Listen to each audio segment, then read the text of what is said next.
All right. Hi, everybody. This is our first episode of The Founder's Mentality. Can you believe that, Jennifer? What an honor to be here as the debut guest. It just happened that way. It was a scheduling thing. No, I'm kidding. What? No, I wanted to start with a bang. I'm out. I wanted to make sure that we were starting with someone I really respect in this space. Somebody that's been a tremendous mentor to me on multiple occasions, has been incredible at introducing me to people at events. I have to thank you for that. I think you've made me more money than you know, but that's fine. But this is Jennifer Zick. I'm going to let Jennifer do a really quick introduction. This podcast really isn't about, what the entrepreneurs that are on are necessarily doing, right? Mm-hmm. I mean, obviously at the core, what are you doing? But it's not an advertorial for your business. I want to know, what are the pitfalls? How did you get there? But let's do a quick intro. Yes. What do you do, Jennifer? Hi, everybody. I'm Jennifer Zick. I am the founder and CEO of Authentic Brand. We are a Twin Cities-based marketing consultancy, and we work with growing businesses who are usually between 5 and 50 million in revenue. Okay. And we help them overcome random acts of marketing to make marketing a strategic and sustained function in the business, often before they are ready to hire a full-time VP or CMO. And so we help them through that, navigate that growth period by providing fractional CMOs and marketing coaches, working with bringing senior level marketing talent to their businesses on a part-time flexible basis to help them ramp up and eventually build a team internally. Awesome. There we go. Quick elevator pitch. Now Thanks, we Josh. know. All right, Jennifer, where did the idea come from for this business? What was the real pain point that you came across that you were like, this needs to exist. I need to do this. Yes.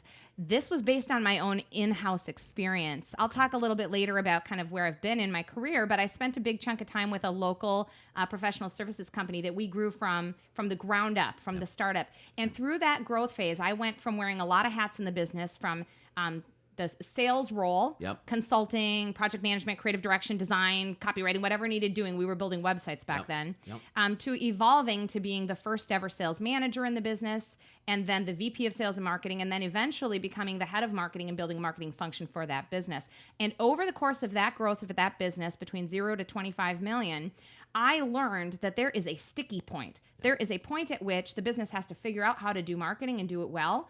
But we did not have an experienced marketer in-house. I had to become that person and create that function. And the options available to most small, mid-sized businesses when they hit that point in the past have been outsourced to an agency. But the agency model breaks down for small business in many, many ways. Cobble it together with a team of freelancers that somebody in-house has to manage and coordinate, which ends up being like the CEO or head of sales, and that's painful. Right. And so it's not integrated, it's not strategic. Or hire full-time and start to build a team in-house, and that's really an expensive undertaking for a small growing business, especially when they don't often know what to hire for, and it's getting more and more complex knowing what to hire for in a marketing role, with marketing becoming so complicated. So there was a clear challenge. So you knew that there was something that companies needed to solve for there. How did you kind of test that idea before you got going? Yes. Well, I gave myself, when I launched the business, I knew I was building a business that would eventually include a team. But on day one, it was me, because I've bootstrapped this, All the hats. So I gave myself a timeline, and I gave myself 6 months to test the hypothesis, get the feedback, refine the model, and start creating process and deliverables, because I'm treating my services business like a product company. And so I went out to market, and I defined a category of kind of channel advisors and partners, and I set up a bunch of lunch and coffee dates, put together my first pitch deck, walked them through what I was thinking was important to small, mid-sized businesses. They were all advisors to those businesses. They all were like, this is exactly what the market needs. There's nothing like it here. And then I started talking with small and mid-sized business leaders, giving them the same spiel, got enough affirmation to say this is something the market would value.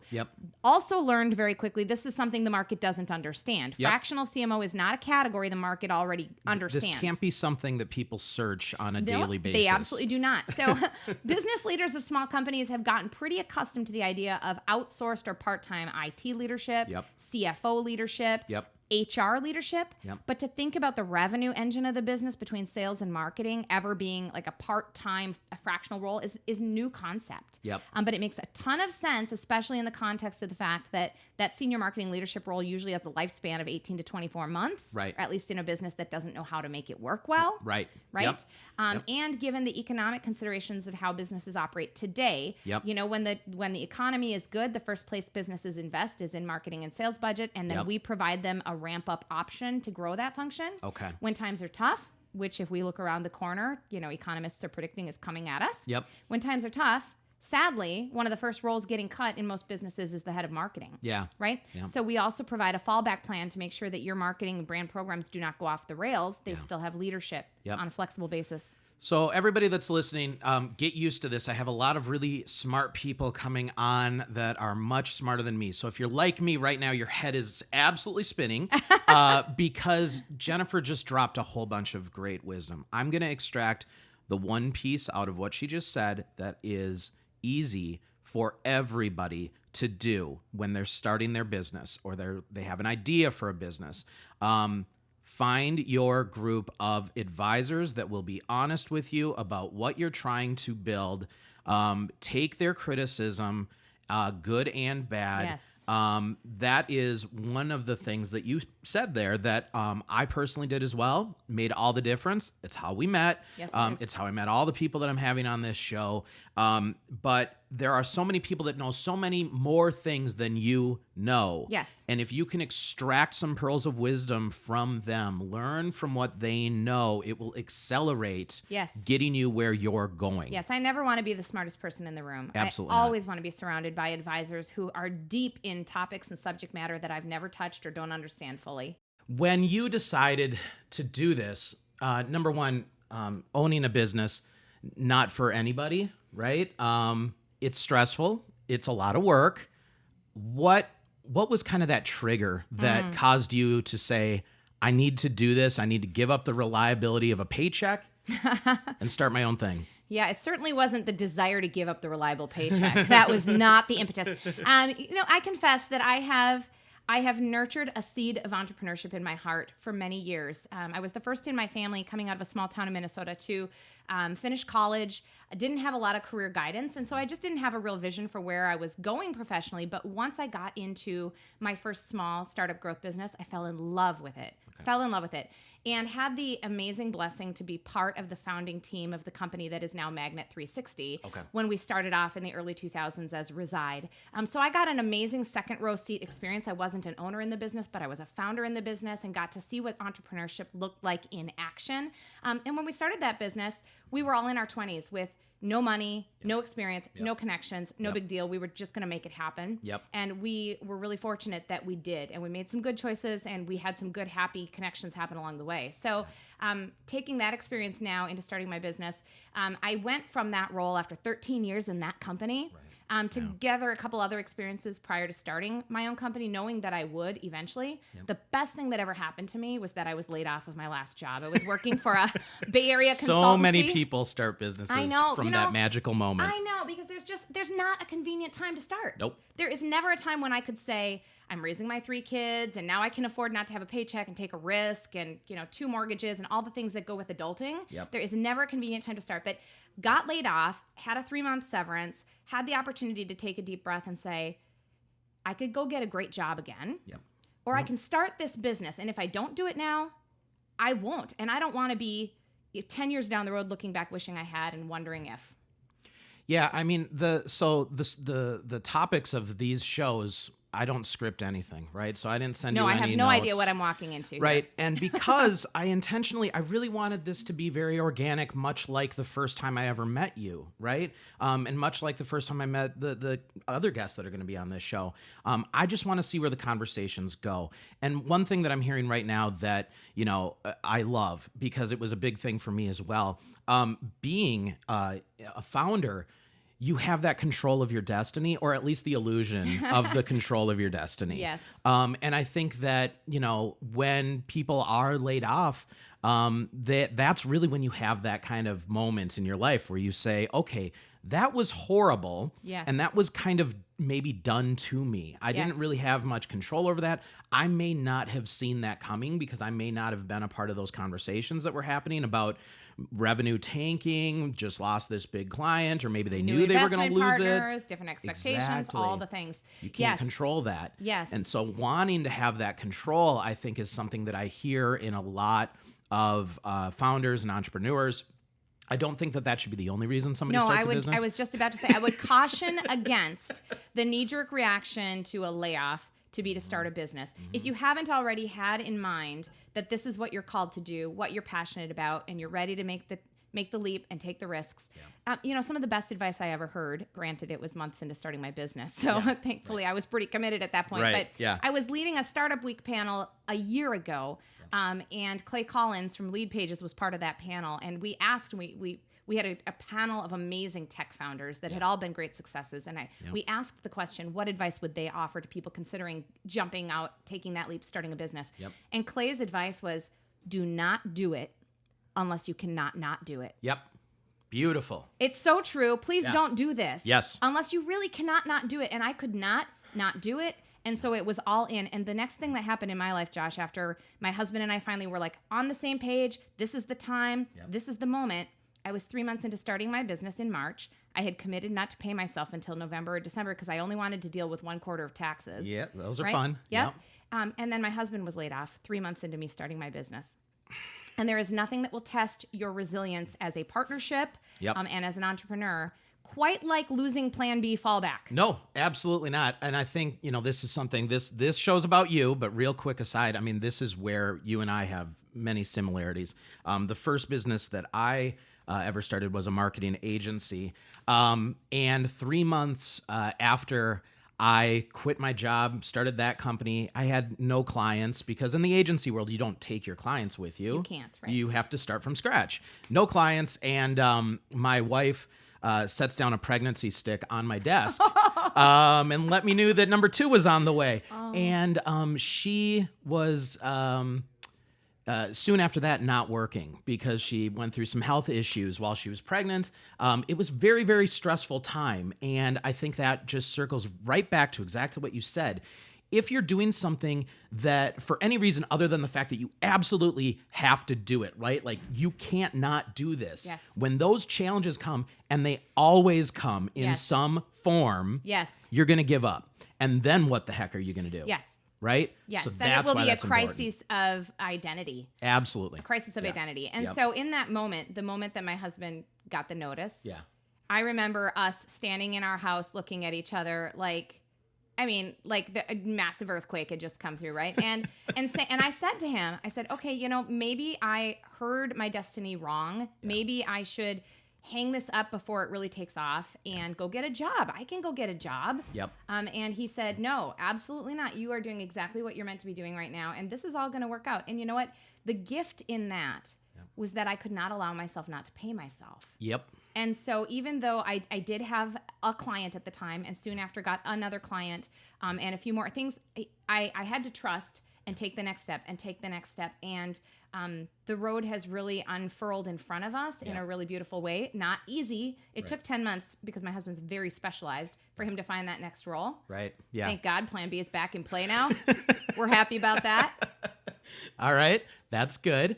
All right. So you said one thing that I think is really important as well. And that is that you had one client. When I just told my story, I didn't have a client. Yeah. I learned from that never to start a business without at least one client. Well, I started without any. Okay, so we've both made that fatal error. Totally did. So maybe let's talk about this just a little bit because I know I would never personally do that ever again. My current business, I waited until I had about 30 customers queued up to go before I said, all right, time to quit my job and do this. Yes. Right? You side hustled and made something real. Side hustle, right? All day. So so that's what I did. And that's what I will do from here on out forever and ever, every business I ever make. What is the importance of that? I mean, did you learn the same lesson or do you kind of feel a little differently about that? That's a great question. I haven't even reflected on it. I don't do a lot of reflection. I'm a visionary thinker, so I'm like all in, all the way forward moving, right? Yeah. I did not give myself an alternative to building business. And I guess one thing that I have never lacked is confidence. Sure. or the confidence about my ability to sell. Yeah. So I can vouch for that, Jennifer.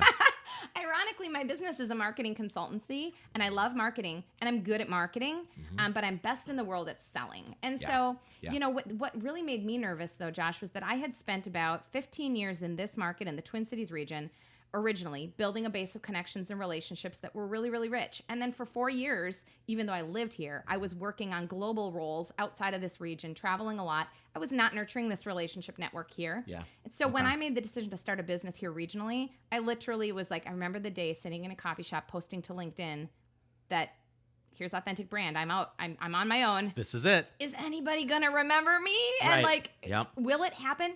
The amazing thing about this community, I'm sure it's true in pockets around the world in communities, but I feel it here in the Twin Cities, is that the entrepreneurial community wants to help each other. Like, they Absolutely. really want to help each other. And as soon as I went public with starting a business, I was swarmed with support. Yeah. And then not long after, you know, a client came along, and it has all come together. But if you are not a seller, if you don't know that your core skill is selling, please don't build a business without knowing that you've got customers ready to go. Oh, absolutely. Okay, so 2 things that I want to add to that then. Yeah. So the founder's mentality, anybody that follows me currently already on LinkedIn knows that Startup Week was a really big week for me personally. Jennifer was a big part of that week for me. She was there for a lot of that. I echoed a lot of what you just said there in a video that I put out. But I challenged everybody to ask, what are we going to do to keep this momentum going beyond just this 1 week? And my answer to that was to put together this podcast. I want the startup community to continue to find resources and support. I fully expect that coming out of this podcast, listeners will reach out to you. And I would assume that 9 times out of 10, you're probably going to be willing to have a coffee with them, or at least a phone conversation. Absolutely. Those are the kind of people that I want to have on my show, the kind of people that believe in helping the next group to move forward, because we're all going to do better if we do better individually, and then we give it back, right? Yes. But speaking about giving back, that's one thing that I one day want to do so much more with my life, but I have to take care of certain other things before I can do that. I know. One thing I respect about you so much is how much, at least it appears, you give back. So talk about some of these charitable things that you're a part of, like the bikes with the kids. Yes. And I mean, talk about this. Thank you for the opportunity. Yeah. Actually, this afternoon, we have an event through our Two or More brand program. So let me tell you how the genesis of that. When I sat down to build my business plan, and I was literally at my kitchen table building my website, designing my logo, doing the things, I also started building my 2-page business plan, and I work off of the entrepreneurial operating system based on the book Traction. Many of our clients work off of Traction. I used it in a past life. It was very gainful for our business. So day one, I started building my VTO, my Vision Traction Organizer, which asked me to articulate my values. And I knew that one of my values was service. And I didn't want to just give lip service to the idea of giving back or make a donation on behalf of the business. I wanted to get hands-on, tangibly involved. And that's something I had the good pleasure of helping organize in my past role at Magnet 360. And that means a lot to me. And I had a moment of discouragement when I put that on my business plan, because I thought, day one, team of one. What can I do to make an impact? Yeah. And then I realized that my world is not just me. I have a really amazing network here locally, and I just betcha that there's a lot of small businesses, independent consultants, and remote employees who live and work in the Twin Cities who have no corporate organized platform for volunteership. Right. And so I put out a LinkedIn post, and I just said, hey, friends, would anybody be wanting to be part of a ragtag team of volunteers if I organize a volunteer event? And a whole bunch of people said, yes, count me in. Yep. So Two or More was a brand of volunteer community service movement that was born out of that moment. I gave it a brand so that it would be separate from business, because it's not about business. It's about connecting people that have shared values, doing meaningful work shoulder to shoulder for a greater cause. And in those moments, the conversations that we have as business people are so authentic and so deeply connecting. Absolutely. Good things come from that. And so right now, the way that we're living this out is by hosting and organizing a quarterly volunteer program with a local nonprofit. We've actually done 5 this year because we did a special one during Startup Week.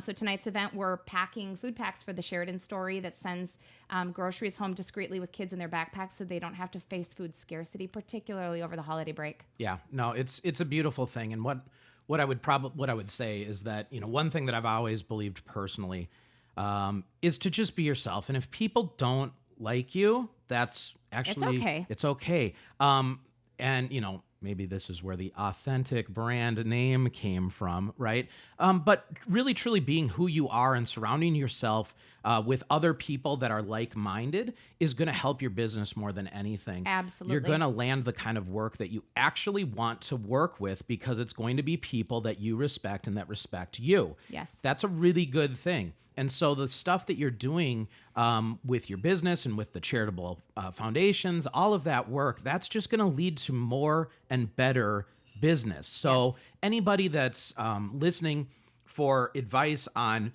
how do I find better clients?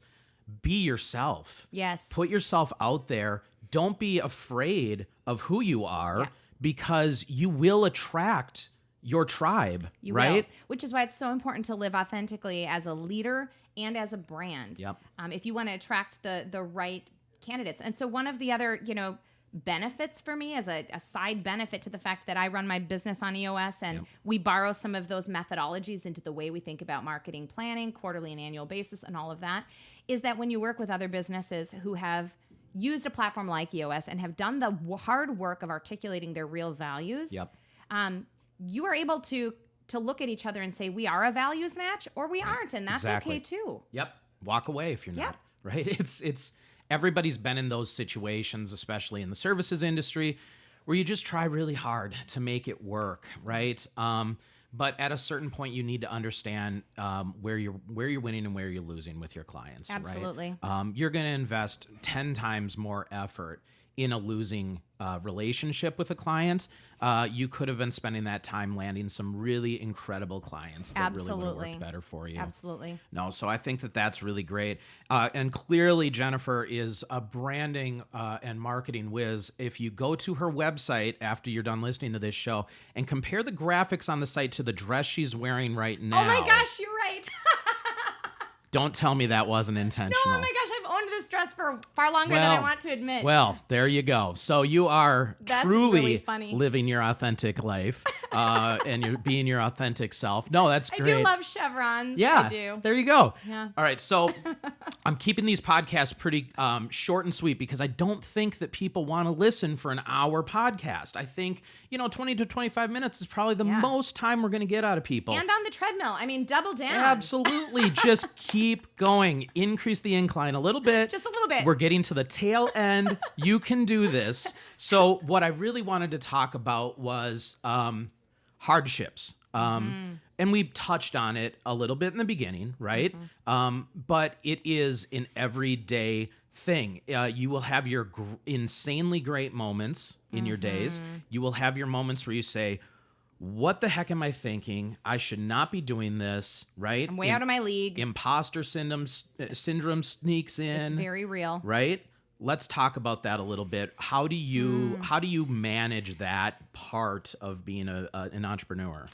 I love that question, and actually I'll be speaking at another event later this month where that's going to be one of the topics. And honestly, I vacillate on a daily basis between the highs of like, we are killing it. We are winning. People believe in our story. They believe in this vision.